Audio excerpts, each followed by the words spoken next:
Welcome to Deep Dive. So excited you joined us. My name is Austin Ramble. I'm the lead pastor here at Venture Church, and with me is Jonathan Pugh, associate pastor, oversees all of our discipleship ministries and getting people plugged in and serving.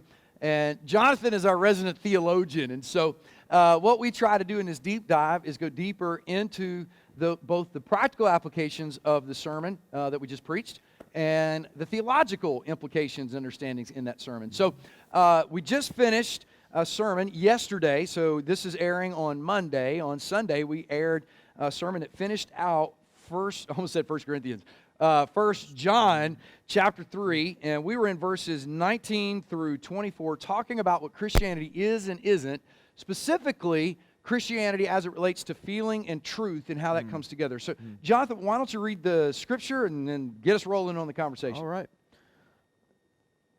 This is how we know we belong to the truth and will convince our conscience in His presence.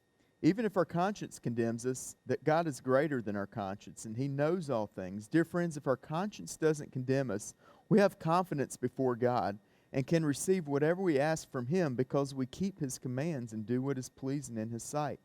Now this is His command, that we believe in the name of His Son Jesus Christ and love one another as He commanded us. The one who keeps His commands remains in Him, and He in him. And the way we know that He remains in us is from the Spirit He has given us.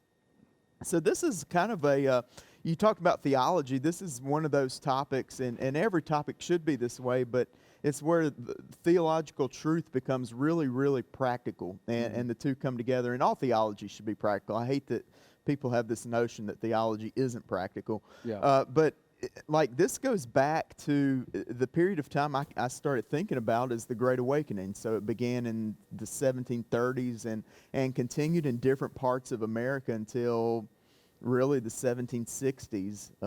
But it started in New Jersey and then New England. And the leading theologian of that time was a pastor named Jonathan Edwards, and he's become really famous. And it's funny, we're still talking about him 300 years later.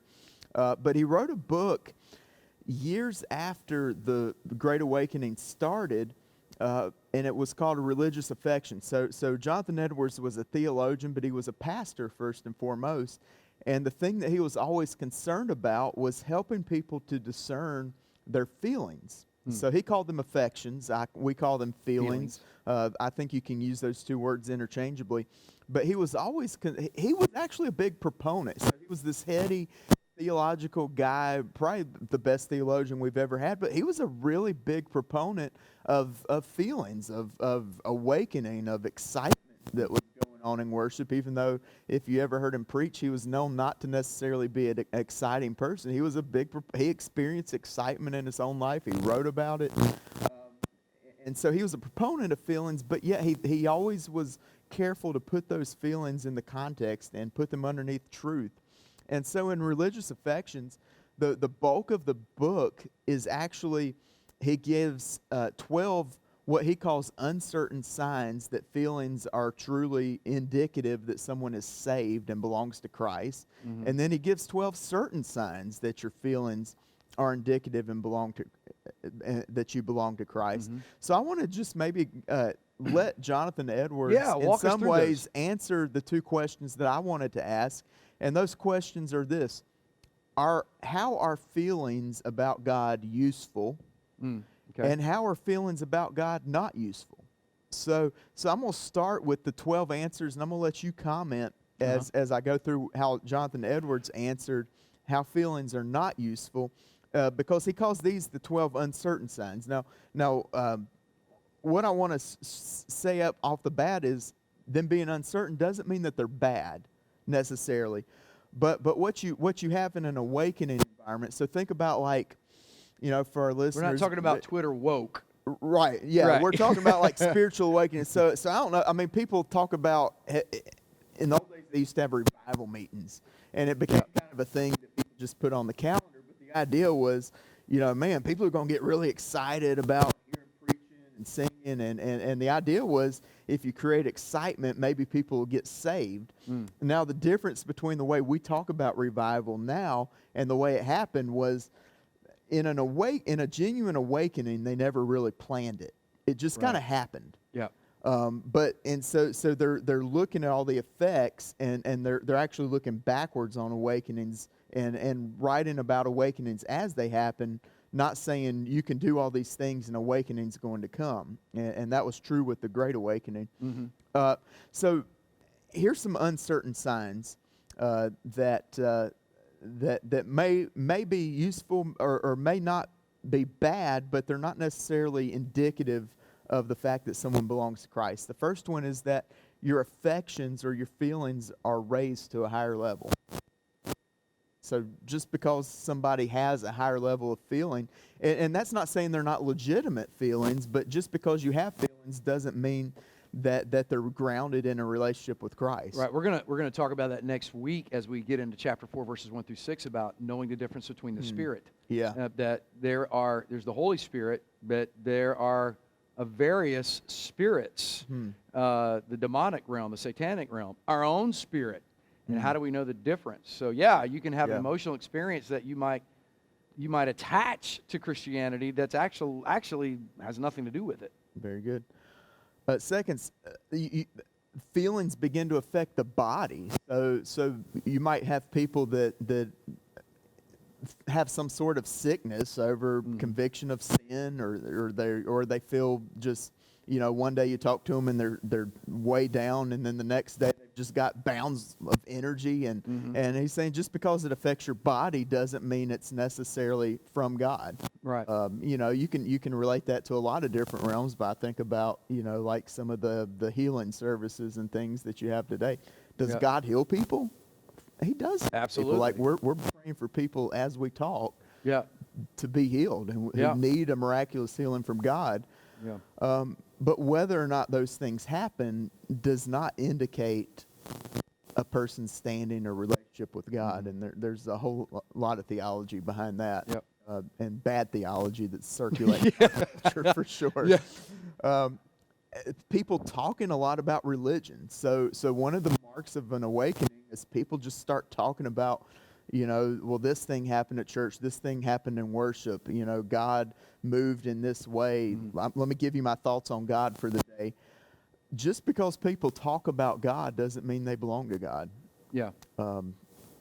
That's number 3. Number 4. Well, and it oftentimes in the revivalist feeling, as opposed to the awakening, the actual spiritual awakening, in the revivalist movement, it becomes a cultural movement. And so there's a lot of chatter about the cultural aspects of that movement in the church. And you find a lot of migration to it, whether it's, in modern times, there's the Southern Gospel thing, and everybody goes to the next Southern Gospel singing, and they got to go to the camp meeting. And then we do modern worship. Same thing happens in modern worship styles. Everybody's going to go, they don't call it a singing, they're going to go to the concert. They're going to go to this thing, go to that thing. And it's all about the experience and environment. And there tends to be a tremendous amount of chatter and talk. And if you weren't there, then you missed out on God. And it's kind of wild how that all still and it's true. very entertaining. When there's excitement, when there's a movement afoot, it's entertaining for a lot of people. They want to be a part of it. And it doesn't nullify, it doesn't say whether that of itself, and this is what Little Edwards is doing here, that of itself doesn't tell us whether it was of God or not. Yeah. Because it very well may have been of God. Some of the things that happened during the Great Awakening were incredibly emotional and stirred a tremendous amount of chatter. But on the other side, there are plenty of things that stir chatter that have Jesus slapped on it that God's got nothing to do with. And I think you have to find some kind of a middle ground in that, because a lot of our more Reformed brothers who also adore Edwards, they'll say, well, if it's exciting, it can't be of God because it's not grounded in truth. Well, excitement can be grounded in truth, but excitement alone does not indicate truth. And truth is exciting.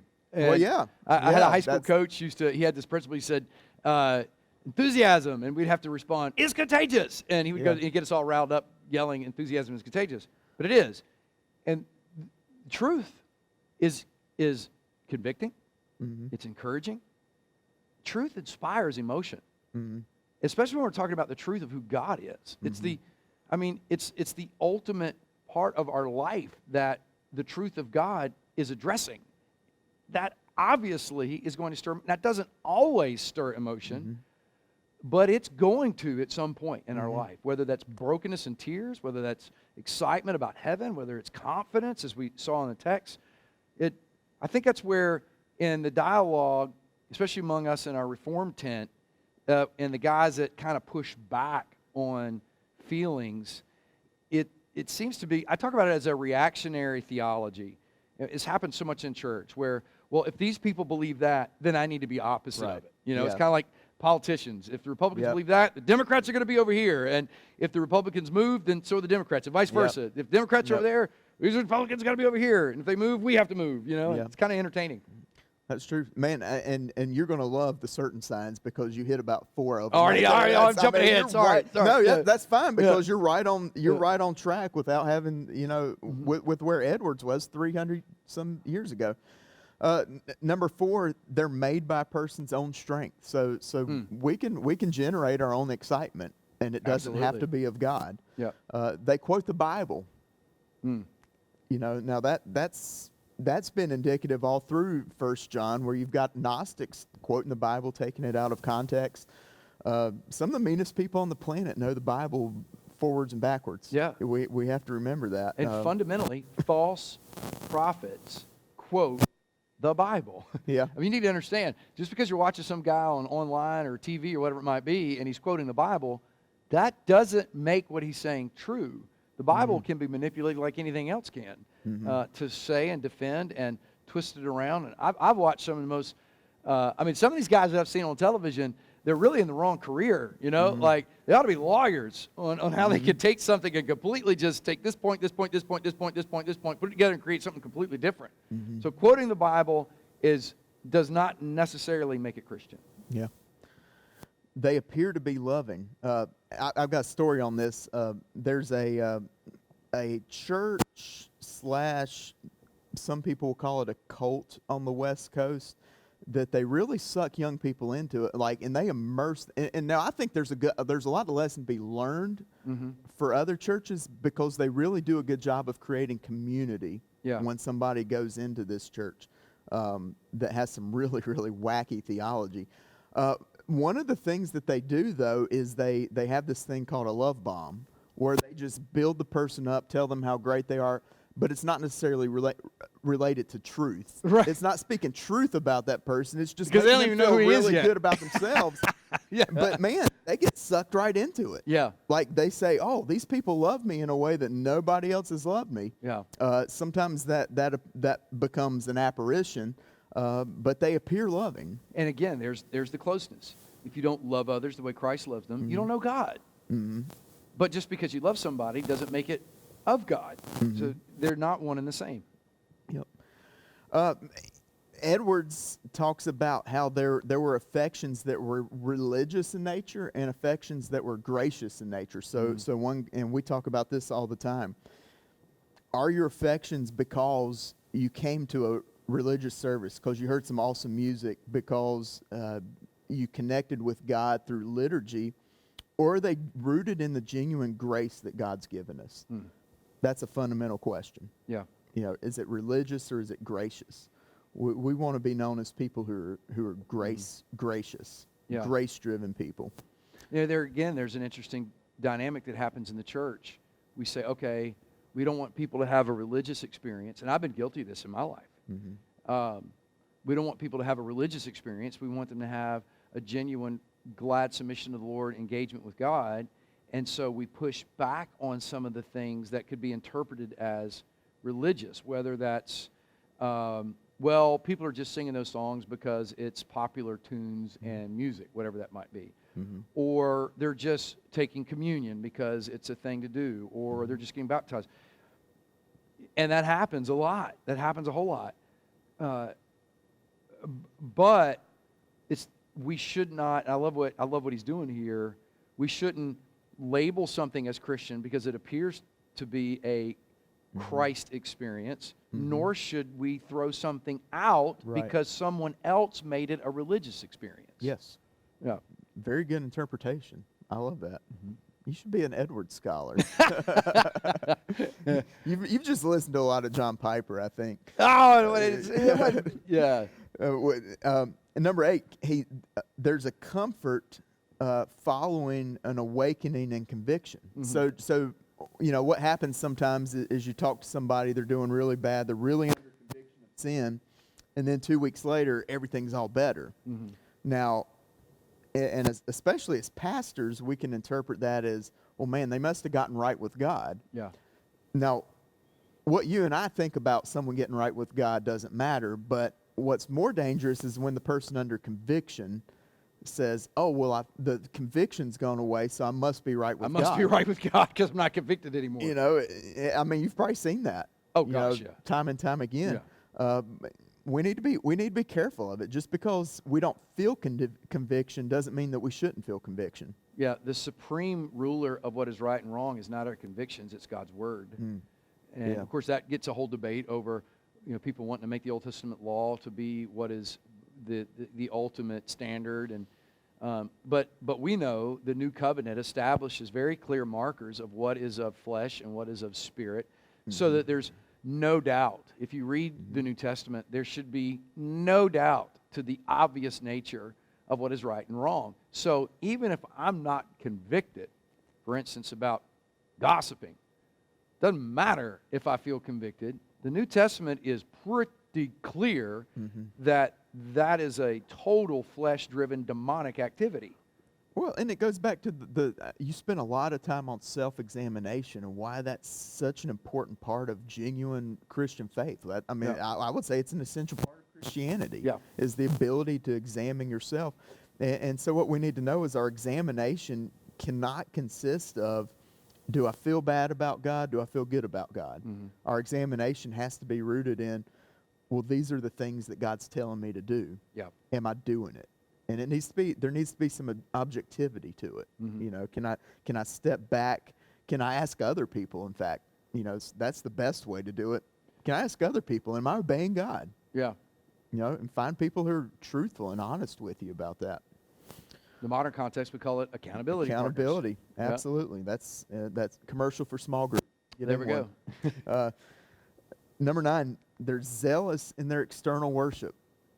So we in our context, it might be, I'm singing loud, I'm raising my hands. That's awesome. I love watching people sing, raise their hands, really get into the worship. But we've got to, once again, be so careful. I had a friend of mine talked about, of course, this was discussed a lot back in the, I'm old enough to remember the worship wars when they were really big, back in the 80s and the 90s. And I remember people that were getting upset about folks clapping their hands in church or raising their hands. And the statement was given to say why that was wrong by saying, I was at a rock and roll concert seeing people raise their hands and acting like they was worshiping the Lord. What's the difference? That's a great question. What's the difference? The difference is it attached to truth, which is where our passage was today. It's where John 4 is. If you read the woman at the well, we're going to get more into that next week. Am I responding to God in the truth of who He is? So are my emotions being attached and shaped and formed out of the revelation of His truth that's being sung or preached or whatever in its presentation? Or am I just caught up in we talk about that a lot here. We tell people, because our music is passionate, man. Our guys are awesome. And I tell our band, listen, these folks have been at work all week.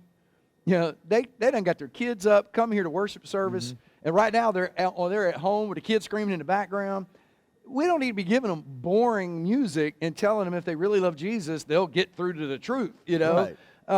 We want to inspire them the way David ministered to Saul, so we want the music to inspire them. But if all your being is inspired by music, then that's not a Christian experience. That's not Christianity. If that truth is being enhanced, highlighted, delivered, being marinated by that music, that's great. That's what we want. That's the purpose of it. And just as encouragement to people, because and a lot of people come to this church, they're like, I've heard stories about, churches splitting over, did they move the organ out of the sanctuary and stuff like that. There were worship Edwards was big in. There were worship wars going on in the Even then. 1700s. Yeah, even and then. it just, if you want further reading, read some of the correspondence and between Jonathan Edwards and Isaac Watts, who was really the first. He was the first person who wrote, or at least in that era, who was writing hymns that weren't psalms. Yeah. And he was the one advocating for it, and him and Edwards were kind of allies. Really interestingly, but there was so a people lot of hated Watts. Oh goodness! And the gracious. irony is now, 500 years later, They're 300 years later, if you don't sing Watts, then Right, you're yeah, wrong. Watts would right. be going, what? Exactly. I mean, I'm convinced Jonathan Edwards would love truth-inspired, truth-filled, exciting praise music. Yeah. He would. He'd love it. I think he would. He really would. Mhm. Number 11, they're confident of being right with God. Mhm. So, that goes right to the heart of the passage here in 1 John. Where is our confidence? There is such a thing as false confidence. Yep. Anyone who's ever played a sport, I mean, you've probably gone into football games and things confident you were going to win that game. Oh, man, and then yeah. got knocked And on got your butt. smacked. Yeah. Well, times that by 100. Yeah. That happens in life. We Yeah. can be as confident as we can be, and just get smacked. Yeah. Not even know that it's Yeah. coming. Because in the passage, confidence is a positive feeling if it is linked to verse 24. This is a commandment that we believe in the name of His Son, Jesus Christ, and love one another just as He has commanded us. So if it's linked to keeping His commandments, then we have good reason for confidence. If it is not linked to keeping His commandments, to obeying Him, to loving Him, then we don't have good reason for confidence. What's the old what was the old preacher? I forget his name. The comedian used to talk about a lion coon dog. Yeah, barking, saying there was a coon up the tree, and there ain't no coon up there. And that's a lion coon dog. Yeah. Not very good. Number 12, godly people are pleased with what they see. Once again, getting your affirmation from people, even godly people, even good people, getting the pastor to, there's people that like, they probably come to you as the lead pastor and say they really want a pat on the back. They really want your encouragement. Nothing wrong with that. Our Right. job should be to encourage godliness. It should Yep. be to encourage people in their faith. But if your primary source of encouragement comes from a parent, comes from a pastor, comes from some person, and your encouragement is not primarily coming from the Spirit of God that's living within you, you probably shouldn't have a lot of confidence in that That's right. encouragement. So, Well, next week we're actually going to be discussing something that was said by a very popular preacher that he was massively affirmed for saying it. Massive. Went all over the internet. People amening. And it's actually heresy. It's fundamental heresy what the guy said. Now, I'm not talking about it like from some sort of arrogant guy who wants to make everything heretical that doesn't agree with him. No, this was declared heresy in the very beginning of the church, and yet he's being affirmed for saying it. So affirmation doesn't mean it's Christian. right. Yeah. Right. So the certain signs can come from these areas. Yeah, clip through them. I won't talk as much Number this one, time. no, I love the discussion. They come from the heart. So they're spiritual, they're supernatural. They're coming from a genuine working of God inside our heart, and that's kind of core to awakening. And regeneration is the key there. Like, for us to know God, there fundamentally has to be an awakening of our heart. If that's not occurring, we don't genuinely know God. Yeah, the Spirit softens our heart. The promise of the new covenant is that He would soften our cold hearts and write His law to love Him on our hearts. Yeah. They're feelings are certain when they're objectively grounded in divine things. So going back to what we've been saying, is it grounded in truth? Is it grounded in what the Bible actually says? Is it grounded in what God's revealing to me through some objective standards? I mean, that's what drives me crazy. And this is just a rant, but it should be a true rant. It drives me crazy when people say, well, I feel like God is telling me. Nothing wrong with that. Right. Except a lot of times there's nothing objective to verify that feeling. Yeah. There has to be something an objective that you're verifying, that you're testing. That gets into the discussion next week that we're going to have. Yep. But there has to be something And an objective outside of yourself. Well, an entire series we're going to be doing. When we're done with next week, we're going to do a series called Calling, where we're going to get into how do I really know if this is God calling me to do something or not? It's calling, you're a single person. Am I called to marry this person? I'm trying to figure out, am I called to go to this job, live in that place? Those are heavy things that come down to a lot of feeling. So how do we work through that? So there's a plug for the series coming after next week. Yep. Number 3, they're primarily founded in the loveliness of the moral excellency of divine things. So they're not just, I guess how I would explain this is there's this movement. Oh, I know how to explain it.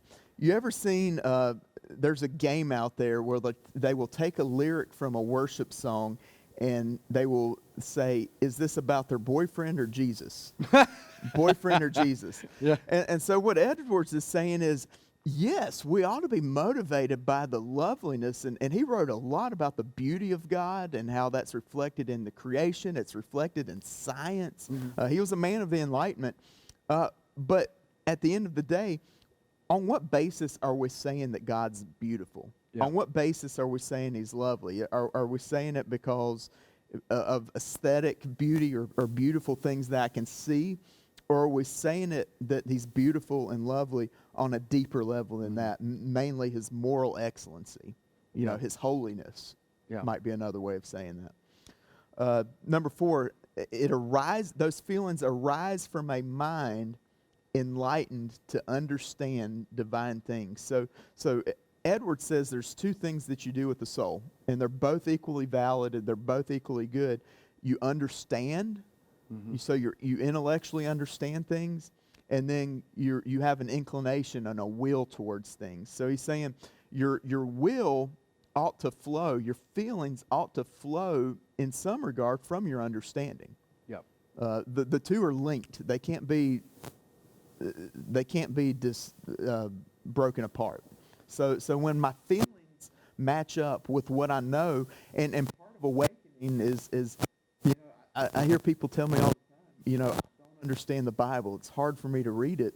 There's a supernatural element that when God gets a hold of your life, he gives you the ability to understand things that you just couldn't. Yeah. Like you have a higher level of intellect when it comes to God and spiritual things. And that ought to drive feelings to a higher level too. I mean, those are amazing. That's an amazing thing to be a part of. Yeah. When that happens. Number 5, it's attended with a spiritual conviction of the judgment of the reality and certainty of divine things. It's attended with a spiritual conviction of the judgment of the reality and certainty of divine things.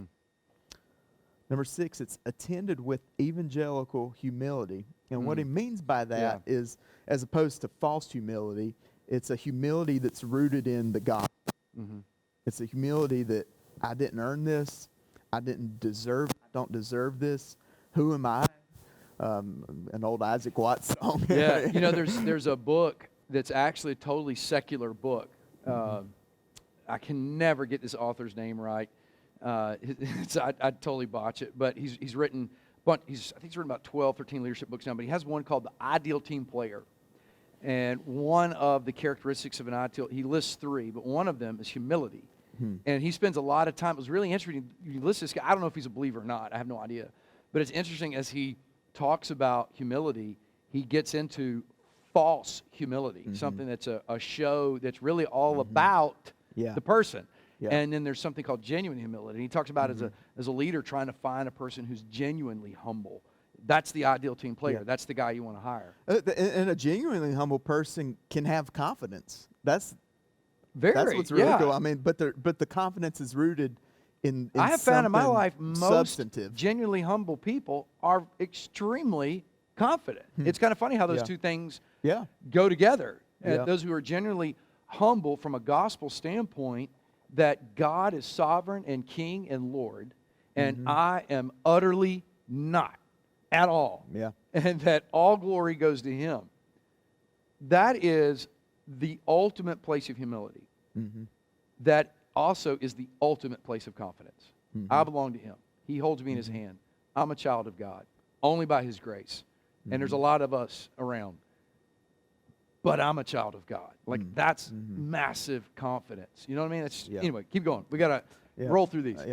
Attended These with are great. Attended with a change of nature. You know, is there something different other than you just feel different? Is there something fundamentally different about you? Because the gospel changes our nature fundamentally. Attended with a Christ-like spirit. So, you know, that goes back to that gentleness, that tenderness. And it's easy to determine these. You know, like I said when I preached a couple weeks ago, we overcomplicate things. If you want, what's a Christ-like spirit? It's a spirit that's like Christ. How do we know what Christ was? Matthew, Mark, Luke, you read it. John. It's all about Christ. So is that person acting spiritually like Christ? Well, I think you referenced Galatians 5 in last week's deep dive. But we would say the characteristics of Christ are the characteristics of the Father, and they're the characteristics of the Spirit. Well, the fruit of the Spirit: love, joy, peace, patience, kindness, goodness, faithfulness, gentleness, self-control. Against such there's no law. Against such there's no law. There's no argument against those things. There's no argument against that because when those it's things are Christ. present, when those things are present, Jesus has done a work. When those things aren't present, there's no reason to believe Jesus has done a work. There's no reason to believe he's there because the fruit, if the Spirit's there, the Spirit works, the Spirit will produce fruit, and we're going to see these things coming out of our life if he's in our life. They soften, number 9, they soften the heart and tender the spirit. Those feelings soften the heart and tender the spirit. Number 10, they have a beautiful symmetry and proportion. So in other words, one thing Edwards always was cautious about was what he called excesses. So when you get into the second Great Awakening, you have you had some in the first Great Awakening, but later on you'd have things like people would start getting on the ground and barking like dogs. Right. Or they'd just be completely out of their minds, babbling Literally nonsense. start shaking all over the place. They'd start shaking all over the place, and it would just be unproportional. It would be, people would look at it and not say, "Isn't that wonderful?" They'd look at it and say, "Isn't that weird?" They'd go, "What in the world?" What in the world? And so there should be a beautiful symmetry of proportion. Most people, looking at it objectively, should be able to say, "Man, that's a good thing that's going on." Yeah, because the fruit of the Spirit is self-control. There you go. Yeah. 11, an increased appetite for spiritual things. An increased appetite for spiritual things. So not talk, but an actual longing. Longing. We're talking about practice. Yeah. I still keep, man, you did so good on that sermon. That was awesome. If I ever see Chuck again, I'll be like, you got to watch this sermon, man. He nailed it. He nailed it. Yeah. I can watch, I really can watch that every day and just love it. I love that. Yeah. I love that clip. Number 12, exercise Christian practice. Practice. There it is. It goes all the way back to Jonathan Edwards. He's saying feelings It's not Iverson, it's Edwards. Yeah, Edwards. Feelings ought to lead to practice. Yeah. And if they don't, it's not a feeling in Christ. The Holy Spirit is going to lead us to follow him. That's what he's doing. He's convicting the world of sin and righteousness. He's teaching his commandments to us. He's writing them in our hearts. He's going to lead us to follow him. And following him is a practice. Very good. Man, that's awesome. Yeah.